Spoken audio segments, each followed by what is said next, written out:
बिहार में एक कहावत है कि if you have to vote look at the caste not the words.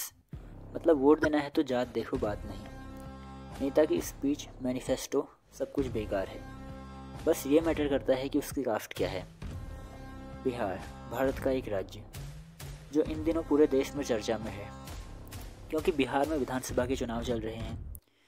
तो क्या बिहार में जाति ही डिसाइड करती है कि सत्ता में कौन आएगा, या विकास से जुड़े मुद्दे जैसे unemployment, education, health care, paper leak, भ्रष्टाचार, महिलाओं के विकास या रोजगार जैसे मुद्दों पर भी लोग अपना वोट देते हैं। इन सभी बातों को जानेंगे आज की इस वीडियो में। वैसे तो बिहार में बहुत सी पॉलिटिकल पार्टीज हैं जो चुनाव लड़ती हैं। अगर अभी की बात करें तो अभी नीतीश कुमार जी की सरकार है बिहार में, जिनकी पार्टी है जेडीयू। नीतीश कुमार बिहार के सबसे लंबे समय तक रहने वाले मुख्यमंत्री। तो जेडीयू का अलायंस है एनडीए के साथ और दोनों मिलकर बिहार में चुनाव लड़ते हैं। और दूसरी तरफ महागठबंधन इंडिया अलायंस से हैं तेजस्वी यादव, जिनकी पार्टी है आरजेडी। और प्रशांत किशोर जी की जन स्वराज पार्टी भी इस बार के बिहार चुनाव में उतरी है।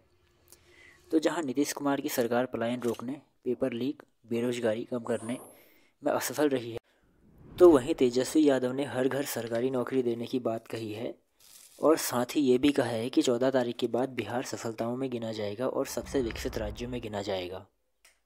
14 तारीख के बाद बिहार जो है सफलताओं में गिना जाएगा, सबसे विकसित राज्यों में बिहार जो है गिना जाएगा। जहाँ फूड प्रोसेसिंग यूनिट्स लगेंगे, जहाँ एग्रो बेस्ड इंडस्ट्री लगेगी, जहाँ पढ़ाई, दवाई, कमाई। और दूसरी तरफ राहुल गांधी ने इलेक्शन कमीशन पर कई जगह वोट चोरी के एलिगेशन भी लगाए हैं, जो कुछ टाइम से पूरे देश में चर्चा में है। Multiple times in Karnataka.